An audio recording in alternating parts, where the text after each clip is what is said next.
Hey y'all, look at here. I told y'all I had some good videos for y'all today. Y'all make sure y'all listen to this. Listen good. Hold on a minute. The next layer is realizing that there is no escaping the consequences of your history, and realizing that those consequences are in fact being imposed upon you right now, especially in America. You're descending into madness because you're cursed. That's why I've said you cannot properly analyze geopolitics. You cannot properly analyze geopolitics if you exclude the reality of divine justice. You cannot exclude God from your assessments. You can't exclude Allah subhanahu wa ta'ala from your forecasts. And you cannot be as unjust, as brutal, as degenerate, as wicked as America has been, and actually think that the consequences are not going to be severe. You understand? The suffering of whole continents at your hands is going to ricochet back onto America. I said you're cursed. You know it and I know it. That's the truth. We both know this. Because you can't have any sort of religious sense, any religious sense of justice, and not know that. Even if you call yourself a Christian, if you call yourself believing in God in any way whatsoever, you cannot pretend that you don't know that America is cursed, and it has been cursed ever since you all landed over there in the first place and started massacring the indigenous people and stealing their land. What your Zionist brigades are doing to the Palestinians right now is just a fraction of what you did to the Native Americans. What Hitler did was a fraction of what you did, in fact. And you really think that you were going to be able to escape the consequences of that? Of course not. Obviously not. Why do you even think for a minute that you could escape the consequences of decimating millions upon millions of people?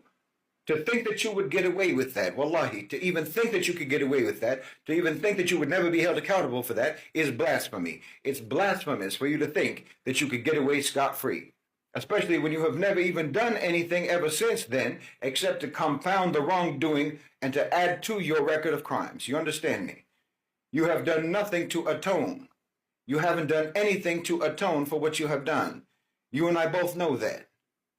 Genocide, chattel slavery, rape, torture, lynching, murder, dehumanization, discrimination, segregation, exploitation, subjugation, war all around the world. Why, what sort of a God do you worship that would turn a blind eye to all of that? What kind of a God did you have in mind when you say, God bless America? Because I know you're not talking about the God. I know you're not talking about the creator of the universe. Bless America for what? Bless America for what? If you did what you did and then say, God bless America, that's just another blasphemy. Well, you're taking the Lord's name in vain when you say, God bless America. That's the truth. You can't invoke God to bless what he has prohibited. You can't invoke God to bless what he punishes, to bless what causes his wrath. You have been worshiping someone else entirely, something else entirely. You have taken a whole other being as your God if you actually think that your actions merit any sort of blessing.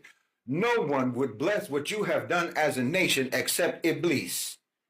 No one would approve of what you have done except for the devil himself. That's why I told you that. And why you need to know. You need to understand this about your society. The West has been worshiping the jinn. They've been worshiping the shayateen ever since prehistory, like I said. And that formed the whole character, the whole ethos of their so-called civilization. You can't properly understand the West if you don't understand that. Honestly, you can't be dismissive about that. And like I said last time. And this just part one. Y'all make sure y'all stay tuned for part two. I love y'all. Bye.